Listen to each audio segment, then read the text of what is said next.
আসসালামু আলাইকুম। সম্মানিত দর্শক, ডক্টর মোহাম্মদ ইউনূস যে খেলা শুরু করেছে, জানি না তিনি এই খেলাটা শেষ করতে পারবেন কিনা। তবে আমরা সাধারণ মানুষ, সাধারণ বিবেক বুদ্ধি এবং যুক্তিতে যতটুকু বুঝতে পারি যে তিনি মাইনাস খেলায় নেমেছেন। তিনি একে একে রাজনৈতিক দলগুলোকে মাইনাস করে দেবেন এবং তার যে রাজনৈতিক দল, সেই রাজনৈতিক দলটাকে ক্ষমতায় নেবেন, নিয়ে তার দলটাকে একটা অবস্থান করে দেবেন এবং তার বিভিন্ন এজেন্ডা তিনি বাস্তবায়ন করবেন। আপাতত দৃষ্টিতে এটাই মনে হচ্ছে। কারণ দেখেন, এত তড়িঘড়ি করে বিশাল বড় একটা রাজনৈতিক দলের সর্বোচ্চ নেতাদের বিরুদ্ধে এরকম রায় ঘোষণা বাংলাদেশের ইতিহাসে তো নাই। বিশ্বের কোনো রাষ্ট্রে আছে কিনা আমার জানা নাই। আপনাদের জানা থাকলে অবশ্যই কমেন্ট বক্সে জানিয়ে দিতে পারেন। এখন আমি আজকে এই ভিডিওতে কথা বলবো, দেখেন ধানমন্ডির 32 নাম্বার, ওই ধানমন্ডির 32 নাম্বারের পোড়া ইট, ভাঙা ইট এই ডক্টর মোহাম্মদ ইউনূসের জন্য যে কাল হয়ে দাঁড়াবে না, সেটা কিন্তু বলা যাচ্ছে না। দেখেন, আমরা এটা জানতাম যে জীবিত বঙ্গবন্ধুর চেয়ে মৃত বঙ্গবন্ধু অনেক শক্তিশালী, যেটা আমরা 2024-এর 5ই আগস্ট পরবর্তী সময়ে শতভাগ আমরা নিশ্চিত হতে পারছি যে যখন তিনি জীবিত ছিলেন তখন বাংলাদেশ বিরোধী, স্বাধীনতা বিরোধী, মুক্তিযুদ্ধ বিরোধী এবং বঙ্গবন্ধু বিরোধী যারা ছিল, অর্থাৎ পাকিস্তানি এবং পাকিস্তানি দোসররা যারা ছিল আমাদের দেশের মধ্যে, তাদের একটাই লক্ষ্য ছিল। সেই লক্ষ্যটা হলো যে বঙ্গবন্ধুকে শেষ করে দেওয়া, নাই করে দেওয়া। এটা তাদের লক্ষ্য ছিল এবং তারা তখনও এইরকম সূক্ষ্মভাবে পরিকল্পনা করে বঙ্গবন্ধুকে শুধু নয়, তার পুরো পরিবারকে শেষ করে দিচ্ছেন। তারপরেও যখন দেখতেছি যে না, এই রাজনৈতিক দলটাকে থামানো যাচ্ছে না, এই রাজনৈতিক দলটার সর্বোচ্চ নেতাকে নাই করে দেওয়ার পরেও এই রাজনৈতিক দলটা মানে গাণিতিক হারে জনসমর্থন বৃদ্ধি পায় এবং জনগণ তাদেরকে বারবার রাষ্ট্র ক্ষমতায় নিয়ে আসে। এই বিষয়গুলো দেখার পরে 2018 সালে ডক্টর মোহাম্মদ ইউনূসের নেতৃত্বে একটা ম্যাটিকুলাস ডিজাইন হয়, যে ডিজাইনের কথা তিনি নিজেই বলছেন বিদেশের মাটিতে, এমনকি এই ডিজাইনারকেও পরিচয় করে দিচ্ছেন। সেটা নতুন করে বলার কিছু নাই। এই ডক্টর মোহাম্মদ ইউনূস ক্ষমতা গ্রহণের পরে দেখতেছে যে এই আওয়ামী লীগকে যদি নাই করে না দেওয়া যায়, মাইনাস করে না দেওয়া যায়, তাহলে তার এজেন্ডাও বাস্তবায়ন হচ্ছে না এবং তিনি যে রিসিট বাটন পুশ করেছেন সেই রিসিট বাটনের কোনো প্রভাবই পড়তেছে না। যার ম্যাটিকুলাস ডিজাইন আমরা দেখলাম 17 নভেম্বর তিনি বিদেশিদের হাতে আমাদের করিডোর তুলে দিলেন, অপরদিকে আওয়ামী লীগের সর্বোচ্চ নেতাদের সর্বোচ্চ শাস্তি দিলেন, যেটা এত তড়িঘড়ি, এত তাড়াহুড়া আন্তর্জাতিক মানবাধিকার সংস্থাগুলো বলতেছে যে মানে এটা নিন্দা জানাইতেছে। দেখেন, 5ই জুলাই আগস্ট আন্দোলনে অনেক মানুষ প্রাণ হারাইছে। এই প্রাণগুলো তো এমনি এমনি চলে জানায়, অবশ্যই কেউ না কেউ দায়ী, কারো না কারো নির্দেশ, কেউ না কেউ গুলি চালাইছে, প্রাণগুলো অনেকে পঙ্গু হয়েছেন, অনেকে মানে এখন প্রতিবন্ধীদের মতো জীবনযাপন করতেছেন, দুর্বিষহ জীবনযাপন করতেছেন। এটা দুঃখজনক, কিন্তু এটা তো সঠিক তদন্ত করতে হবে। এই যে 3200-র উপরে পুলিশের প্রাণ কেড়ে নেওয়া হলো জুলাই আগস্ট আন্দোলনে, তাদেরকে তাদের প্রাণ কারা কেড়ে নিল? এই যে রাষ্ট্রীয় ভবনগুলো যারা বিনষ্ট করলো, তাদের মিডিয়াতে মানে তারা স্বীকারোক্তি দিতেছে, তারপরও ওই যে ইন্টিমিনিটি দিয়ে দিচ্ছে।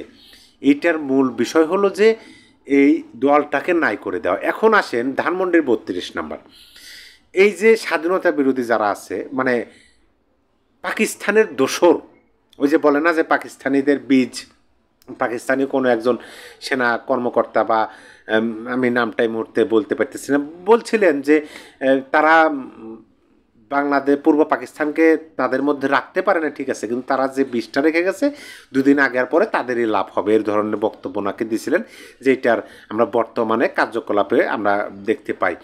এই স্বাধীন বাংলাদেশে জন্ম নিয়ে স্বাধীনতার বিরোধিতা করে মুক্তিযুদ্ধকে বিলীন করে দিতে চায়, তারা তো অবশ্যই তাদের দোসর বা তাদের মানে সেই বীজ থেকে চারা গজানো। এই বাড়িটা 5ই আগস্টের পরে 5ই আগস্টেই অগ্নিসংযোগ ঘটানো হলো। মিডিয়াতে সকল কিছু দেখা গেল, আমরা সোশ্যাল মিডিয়াতে দেখতে পেলাম কারা আনন্দের সহিত এটা অগ্নিসংযোগ ঘটালো। তারপরে দেখলাম যে সরকার যে মানে সমর্থনে, সরকারের এই প্রধান উপদেষ্টা পরিষদের সমর্থনে যে বুলডোজার কর্মসূচির মাধ্যমে এই ধানমন্ডির 32 নাম্বার মাটির সাথে গুঁড়িয়ে দেওয়া হলো, সেটা কিন্তু প্রমাণ হলো এই 17 নভেম্বর এসে 2025-এ। কারণ দেখেন, একদিকে শেখ হাসিনা মামলার রায় হইতেছে, অপরদিকে তারা 2টা বুলডোজার নিয়ে ধানমন্ডি 32 নম্বরে যেতেছে। আইন শৃঙ্খলা বাহিনী কী করছে, তারা কিন্তু সর্বোচ্চ শক্তি প্রয়োগ করে তাদেরকে প্রতিহত করছে। ধানমন্ডি 32 নম্বরে তারা আঘাত আনতে আর দেনে, যে কয়টা ইটি অবশিষ্ট আছে এখনও যে স্তম্ভ দাঁড়িয়ে আছে সেটা তারা আর ভাঙতে দেয় নাই। এমনকি স্বঘোষিত রাজাকার পিনাকি 7 সমুদ্র 13 নদী পার হয়ে যিনি দেশের বিরুদ্ধে কথা বলেন, দেশকে অস্থিতিশীল করার জন্য তার চেলাদের নির্দেশনা দেন, তিনিও কিন্তু ওই ধানমন্ডি 32 নম্বর যারা ভাঙতেছে তাদের মুখে ভুয়া ভুয়া স্লোগান শুনছেন, তারপরেও কিন্তু তারা আঘাতটা আনতে পারে নাই। এইটাই প্রমাণ করে যে ফেব্রুয়ারিতে যে ধানমন্ডির 32 নম্বর ভাঙা হলো বুলডোজারের মাধ্যমে, সেটা যদি সরকার অর্থাৎ ইউনূস সরকার যদি না চাইতো কোনোভাবেই সম্ভব ছিল না। এটা প্রমাণ হলো 2025-এর 17 নভেম্বর, কারণ 17 নভেম্বর তারা এটা পারে নাই। এখন আসেন এই যে পোড়া ইট, দেখেন আমি প্রথমে আপনাদেরকে কি বললাম যে জীবিত বঙ্গবন্ধুর চেয়ে মৃত বঙ্গবন্ধুর এনার্জি শক্তি অনেক বেশি। যতবার এই বাড়িটির উপর আঘাত হানা হইতেছে ততবার মানে কি বলে, এটা অলৌকিকভাবে বলবেন না কিভাবে বলবেন, তিনি তো নাই, তিনি তো জীবিত নাই, তিনি তো সেই 75-এর 15ই আগস্ট তিনি প্রাণ হারাইছেন, আর 2025-এর নভেম্বর চলতেছে শেষের দিকে। তারপরও যতবারই আঘাত করা হয়েছে ততবারই এটা আরও উজ্জ্বল আলো প্রদর্শন করছে, যতবারই আঘাত করার চেষ্টা করছে ততবারই এইটা মনে হয় নীরবতার সাথে মানে প্রতিবাদ জানাইতেছে, মানুষের মনের মধ্যে এটা আরও মানে ব্যাপকভাবে জায়গা করে নিতেছে। এই বিষয়গুলোকে আপনাদের চোখে পড়ে না? এই যে ধানমন্ডির পোড়া বাড়ি, ভাঙা বাড়ি, আরও কিছু ঘটনা ঘটছে আপনাদেরকে বলি। 17 নভেম্বরই ঘটছে, এক মাঝবয়সী নারী, তাকে নির্যাতন করা হলো, তিনি মবের শিকার, অথচ ইউনূস সরকার কী করলো, হেনস্থার শিকার ব্যক্তিকে গ্রেপ্তার করে তাকে হত্যা চেষ্টা মামলা, জুলাই আগস্টে নাকি ওই মহিলা ওই নারী হত্যা চেষ্টা করছিল, এই মামলায় তাকে কারাগারে প্রেরণ করা হলো। আর একটা ক্লাস 9-এ পড়া আমিন খান নামে, নির্জন আমিন খান নামে সেই কিশোর ক্লাস 9-এ পড়ে, তিনি যে দৃষ্টান্ত স্থাপন করলেন, তার ব্যাগে কী পাওয়া গেছে, বঙ্গবন্ধুর অসমাপ্ত আত্মজীবনের একটা বই, মুক্তিযুদ্ধের একটা বই এবং ছোট্ট একটা ধানমন্ডির পোড়া ভাঙা সেই ইটের টুকরো।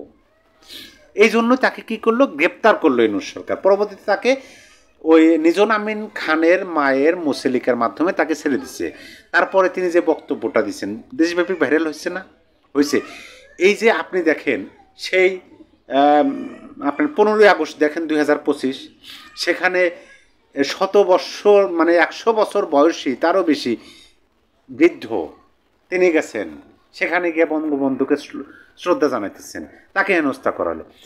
একজন রিক্সা চালক, তার অপরাধ কি, তিনি বললেন যে আমি কোনো রাজনৈতিক দল করি না, আমি শুধু বঙ্গবন্ধুকে ভালোবাসি, সেজন্য আমি আসছি ফুল দিতে। তাকে কি করলো, তাকে মারধর করে কারাগারে প্রেরণ করা হলো। 9-এ পড়া কিশোর, সে কিশোররা মানে আপনি দেখেন একদম প্রবীণ থেকে শুরু করে নবীন, প্রবীণ থেকে শুরু করে নবীন, এক মানে কিশোর পর্যন্ত এই যে বঙ্গবন্ধুর আদর্শ, বঙ্গবন্ধুর চেতনা এবং তার যে ভালোবাসা, তার যে স্পিরিট, সেটা মানুষের মনের মধ্যে ব্যাপকভাবে জেগে করে নিতেছে। যতবার তারা 32-এ আঘাত করতেছে ততবারই এটা উজ্জ্বল আলো প্রদর্শন করতেছে, মজবুত শক্তিশালীভাবে বাংলাদেশের যে মানে বাংলাদেশের স্থপতি যে ওই 32 নাম্বার, ওই 32 নাম্বারই যে বাংলাদেশ নামক রাষ্ট্রের জন্ম দিছে, এইটাই বারবার প্রমাণ করতেছে এই পাকিস্তানি দোসর বিষ এবং স্বাধীনতা বিরোধী মুক্তিযুদ্ধ বিরোধীরা। সেজন্য আমি বললাম যে এই ভাঙা বাড়ি পোড়া ইট ডক্টর ইউনূসের জন্য কাল হয়ে দাঁড়াবে টুডে অ্যান্ড টুমরো।